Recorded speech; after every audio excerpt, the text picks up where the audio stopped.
बच्चों study class में आप लोग का स्वागत है। आज हम लोग आंसर की निकालेंगे क्लास 10th मिड टर्म के साइंस एग्जाम का। ठीक है बच्चों, हम जल्दी शुरू करते हैं। पहला क्वेश्चन हमसे पूछ रहा है कि select the following decomposition reaction. यहाँ पे डिकम्पोजिशन रिएक्शन कौन सा है? ठीक है, तो देखो बच्चों एक ही है यहाँ पे। अगर हम बात करें सिल्वर ब्रोमाइड ब्रेक हो रहा है दो पार्ट में, सिल्वर एंड ब्रोमाइड, तो यही हमारा डिकम्पोजिशन रिएक्शन। तो पहले का आंसर हो गया बी। फर्स्ट का आंसर है बच्चों, क्वेश्चन फर्स्ट का answer B. Okay, question number 2 देखते हैं। इसमें कह रहा है कि sodium hydroxide react with zinc and Y gas liberate होता है। तो हम जानते हैं कि बेस के साथ अगर मेटल को रिएक्ट करते हैं तो हमेशा हाइड्रोजन गैस निकलता है। तो इसका आंसर क्या हो जाएगा बच्चों? बी। तो दूसरे का आंसर हो जाएगा बी। क्वेश्चन नंबर 3 कह रहा है कि which of the following salt does not contain water crystallization. ठीक है, इसमें से कौन से रिएक्शन में वाटर क्रिस्टल नहीं होगा? देखो, वॉशिंग सोडा में 10 मॉलिक्यूल्स ऑफ वाटर होता है, कॉपर सल्फेट में वाटर होता है, जिप्सम में 2 मॉलिक्यूल्स ऑफ वाटर होता है, बेकिंग सोडा में नहीं होता बच्चों। तो आंसर क्या हो जाएगा? थर्ड का डी। क्वेश्चन नंबर थर्ड का आंसर डी। क्वेश्चन नंबर 4 का कह रहा है baking powder is a mixture of. तो बेकिंग पाउडर किस चीज़ का मिक्सचर होता है बच्चों? ये सोडियम हाइड्रोजन कार्बोनेट का होता है और कोई भी वीक एसिड का। तो हम जानते हैं कि एसिडिक एसिड एक वीक एसिड है। तो आंसर क्या हो जाएगा? चौथे का डी। क्वेश्चन नंबर 4 का D answer. Okay, question number 5 कह रहा है कि इसमें से कौन सा एलिमेंट एक एसिडिक ऑक्साइड बनाएगा। Okay, question number 5। तो हमें एटॉमिक नंबर दिया हुआ है 11, 9, 19 एंड 20 एंड 16। ठीक है बच्चों, हम चेक करते हैं कौन सा बनाएगा। तो आप लोगों ने 9th क्लास में पढ़ा होगा सेल्स के बारे में, के एलिमेंट के बारे में। ओके, तो पहले में 2 आता है, दूसरे में 8 एंड फिर आएगा हमारा 8 1, जिसकी भी वैलेंसी यहाँ पे क्या होगी? 1 होगी। वो हमेशा एक एसिडिक ऑक्साइड बनाएगा। तो यहाँ पे 1 किसका होगा? 19 का। तो यह है क्या है? पोटेशियम। तो 5वें का आंसर क्या हो जाएगा? बी। क्वेश्चन नंबर 5 का आंसर बी। ओके बच्चों, क्वेश्चन नंबर 6। क्वेश्चन नंबर 6 में कह रहा है कि muscles that control exit of waste material from the human body. Human body से क्या कौन सी बॉडी पार्ट्स वेस्ट निकालता है? तो ये हो गया एनल स्पिंस्टर। ठीक है बच्चों, आंसर होगा डी। एनएस के बाद आता है ये पार्ट। ओके, तो क्वेश्चन नंबर 6 का आंसर डी। क्वेश्चन नंबर 7 कह रहा है हमें कि which of the following pair organism drive the nutrition from the plant animal without killing them. तो एक ही है, मशरूम और अमीबा। ठीक है बच्चों, तो आंसर हो जाएगा डी। 7वें का आंसर डी।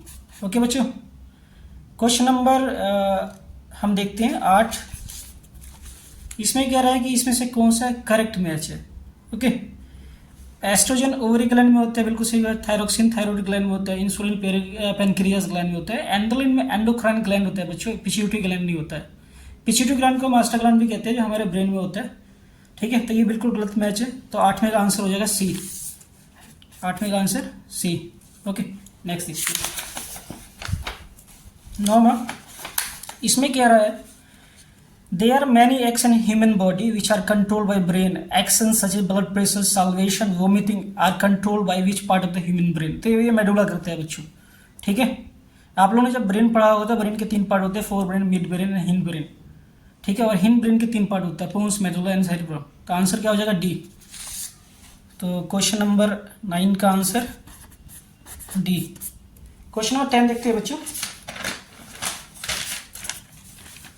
क्वेश्चन नंबर 10 कह रहा है कि growth of pollen tube toward the Oval example of. ये एक तरह का कीमोट्रोपिज्म है बच्चों। ठीक है, देखना ही नहीं हमें कुछ और। कीमोट्रोपिज्म, हाइड्रोपिज्म वाटर को अब्जॉर्ब करता है, जियोट्रोपिज्म ग्रेविटी के साइड एंड इलेक्ट्रो इम्पल्स कुछ और होता है। तो हाँ, आंसर क्या हो जाएगा? कीमोट्रोपिज्म। आंसर हो जाएगा क्वेश्चन नंबर 10 का बी। क्वेश्चन नंबर 11 देखो बच्चों, अपने बच्चों को मैंने पढ़ाया था तो मैंने उन्हें भी पता था कि ये मोस्ट इंपॉर्टेंट है, ये क्वेश्चन आ भी गया। मैंने कहा था कि कभी भी कोई ऑब्जेक्ट को पोल और फोकस के बीच में रखते हैं तो बिहाइंड द मिरर बनता है और इमेज जो होता है वेरी लार्ज बनता है। तो इसमें कोई ऑप्शन देखते हैं, आंसर सी। तो आंसर क्या हो जाएगा? सी। क्वेश्चन नंबर 11 का आंसर सी। कुछ ऐसा होता है बच्चों कि ये हमारा कॉनकेव मिरर है। ओके, कॉनकेव मिरर है, ये हमारा पोल होता है, ये हमारा फोकस होता है एंड ये कर्वेचर होता है। ऑब्जेक्ट को हमने कहाँ रख दिया? पोल और कर्वेचर के बीच, यहाँ पे। तो ऐसा कुछ बनता है, ये गया एंड रिफ्लेक्ट हो गया एंड यहाँ से पोल से कोई भी लाइट जाता है तो पोल से सेम एंगल से रिफ्लेक्ट हो जाता है बच्चों। ठीक है, तो इसका हम पीछे भी ले लें तो इसको अगर हम ले और इसको ज्वाइन कर दे पीछे तो ये इमेज बन रहा है, देखो कितना बड़ा इमेज बन रहा है बच्चों। ठीक है, तो आंसर इसका हो जाएगा C. Question number 12, if a light ray coming from the denser to rare medium it will bend to, ये हमेशा अवे फ्रॉम द नॉर्मल होता है बच्चों। ठीक है, ये मैं पढ़ा चुका हूँ अपने जो स्टूडेंट मेरे पास पढ़ते हैं। तो आंसर हो जाएगा 12 का बी। क्वेश्चन नंबर 12 का आंसर हो जाएगा बी बच्चों। क्वेश्चन नंबर 13, क्वेश्चन नंबर 13 कह रहा है the phenomenon of setting fine beam sunlight enter through the small hole in a smoke filled room is known as, ये होता है टिंडल इफेक्ट होता है बच्चों, टिंडल इफेक्ट। बिल्कुल सिंपल है, छोटे क्लास के बच्चों को भी पढ़ाया जाता है। तो 13 का आंसर हो जाएगा डी। ओके, नेक्स्ट देखते हैं। Question number 14, the change of focal length of an eye lens cause by the action of, ये कौन करता है? ये सेलेरी मसल करता है बच्चों, हमारे आंखों के पास दोनों साइड होता है, लेफ्ट में राइट में। तो ये कंट्रोल करता है focal length of eye lens का। तो 14 का आंसर क्या होगा बच्चों? क्वेश्चन नंबर 14 का आंसर हो जाएगा सी। क्वेश्चन नंबर 15 देखते हैं।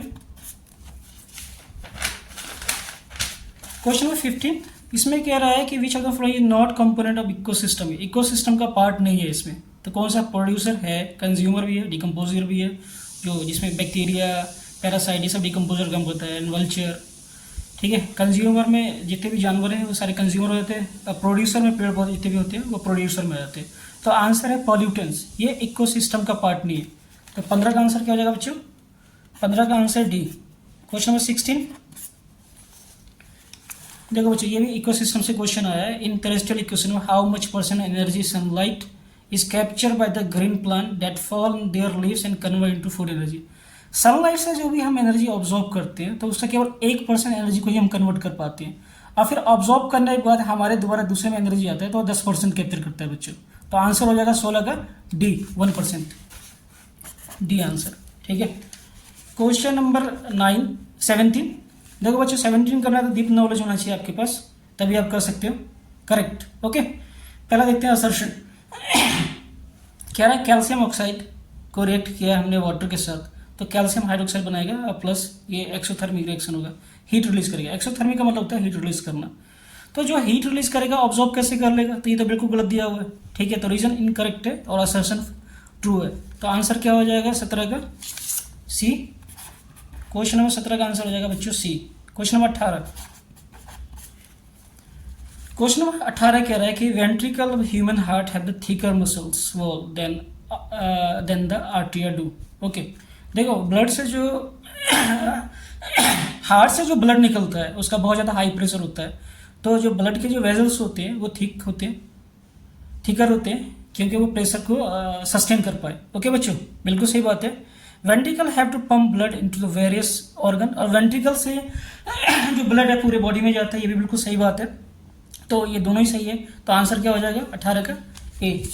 18 का आंसर हो जाएगा ए। ओके बच्चों, क्वेश्चन नंबर 19 देखते हैं बच्चों। 19 कह रहा है a person suffering for hypermetropia cannot be seen nearly object clearly, ये बिल्कुल सही बात है बच्चों। Diverging lens is used to correction the hypermetropia eye and can provide the additional focusing required the image formation. देखो बच्चों ये बताता हूँ आपको, ये हमारा मान लो कि आँख है, ठीक है, और ये हमारा ये पीछे का पार्ट जो होता है रेटिना होता है। रेटिना पे लाइट फोकस करता है तो इमेज बनता है हमेशा। ओके, हमने क्या किया हाइपरमेट्री में, क्या होता है कि जो लाइट जो होता है, जैसे ये लाइट आ रहा है लेंस के टकराने के बाद ये बाहर निकल जाता है लेंस से, तो फोकस नहीं कर पाता तो इमेज बनता ही नहीं है। तो इसको करेक्ट करने के लिए हम क्या करते हैं, हम कॉन्वेक्स लेंस यूज़ करते हैं जिसको हम डाइवर्जिंग लेंस भी कहते हैं। ओके बच्चों, तो ये हो गया, हमने एक कॉन्वेक्स लेंस लगा दिया यहाँ पे। अब ये क्या करेगा, यहाँ पे जब लाइट होगा तो ये क्या कर देगा, इसको यहाँ पढ़ने के बाद इसको डाइवर्ज कर देगा। ओके, तो ये इसको एंड इसको फोकस कर देगा और फिर यहाँ पे इमेज बनना चालू हो जाएगा। तो 19 का आंसर क्या है बच्चों? बिल्कुल सही बात है, दोनों ही सही है, असर्शन भी सही है एंड रीजन भी सही है। तो आंसर इसका हो जाएगा A. Okay, question number 20, question number 20 कह रहा है कि an ecosystem consist biotic abiotic component. बिल्कुल सही बात है, ये सिंपल सा डेफिनेशन है इकोसिस्टम का, आप लोग याद कर लो। An ecosystem consist biotic and biotic component. Reason, a forest is a natural ecosystem whereas aquarium is a artificial ecosystem. ये दोनों बिल्कुल बात सही कहा गया है, मगर यहाँ पे रीजन नहीं दे रहा ना कि इसे हम क्यों, ये इसका पार्ट है फॉरेस्ट इकोसिस्टम में। ओके, तो दोनों ही सही है मगर रीजन करेक्ट नहीं है। और अबायोटिक कंपोनेंट में हम सॉइल, सनलाइट एंड विंड इसको लेते हैं, ना कि आर्टिफिशियल इकोसिस्टम को लेते हैं। समझे बच्चों? तो इसका मतलब दोनों ही सही है मगर रीजन करेक्ट नहीं है। तो इसका आंसर भी क्या हो जाएगा? बी। बीस में का आंसर हो जाएगा बी। ओके बच्चों, ठीक है बच्चों, हो गया बच्चों। अगर आप लोगों को अच्छा लगता है हमारा एक्सप्लेनेशन तो आप हमारे चैनल को सब्सक्राइब कीजिएगा, ठीक है। बोर्ड में आप लोगों को बहुत हेल्प मिलेगा इससे। थैंक यू बच्चों।